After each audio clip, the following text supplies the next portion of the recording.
Hi everybody, this is Ryan from Thrivity, and I want to take you through how we set up conditional follow-up questions for our customers.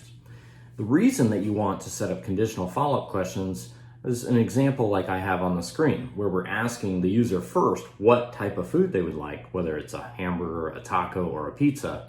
Obviously, the follow-up question is what topping would you like on that, right? So you could just ask toppings generically and have a list of 9 toppings. But then the user has to think, well, do I put mustard on a pizza? And so you create this burden on the user. Or another way to do it would be to set 3 individual questions, and it would be hamburger toppings, taco toppings, and then pizza toppings. And then you could discreetly include the 3 toppings that are applicable to each.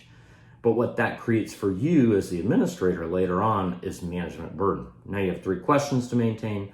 When you're programming your products, you have to consider those 3 questions.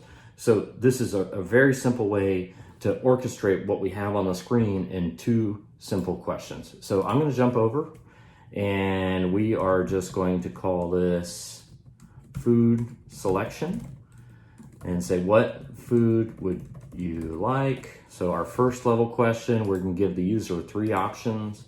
We'll call it hamburger, taco, and pizza.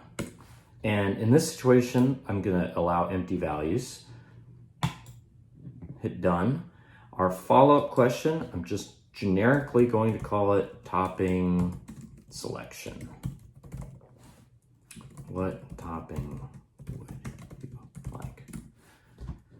All right, and because we're going to do conditional answers, what you put here is not important. So I'm just going to put default. And I'm going to check the box to enable multi-selection. We hit OK, done. The last thing I'm going to do before we check it out on the sales side is let's make this follow-up question conditional. So I only want this question to show up if they've actually selected a food. So I'm going to say food selection, and instead of equals, I'm going to put not equals, and then if I follow that up with this, then it will show up only when something is selected for food selection. Let's validate that. So I saved it. Let's hit refresh. And now we should see the question, what food would you like? I can select between the 3. And when I select, I see the follow-up question show up. Now, the follow-up question only has a default value, so this isn't done yet. The next step is if I jump back over, I'm on my topping selection question.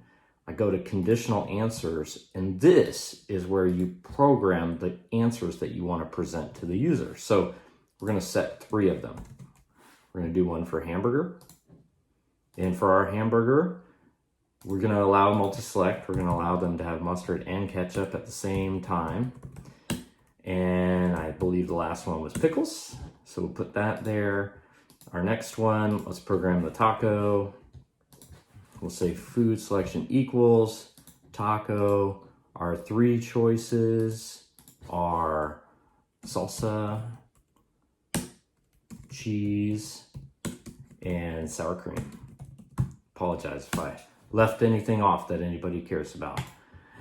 And then the last one is let's program our pizza.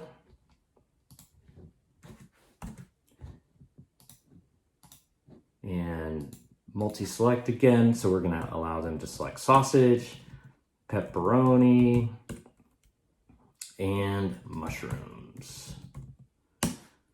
Perfect. Let's hit save, and let's check it out.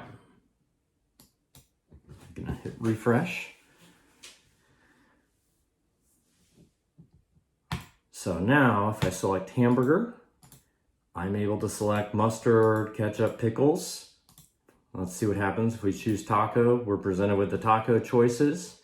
And if I select pizza, we have just the pizza toppings. So you can see from a user experience perspective, this is a much better user experience. It makes it very straightforward for your users, and you have the added benefit of later on. So that's what I wanted to go over today. Thank you very much.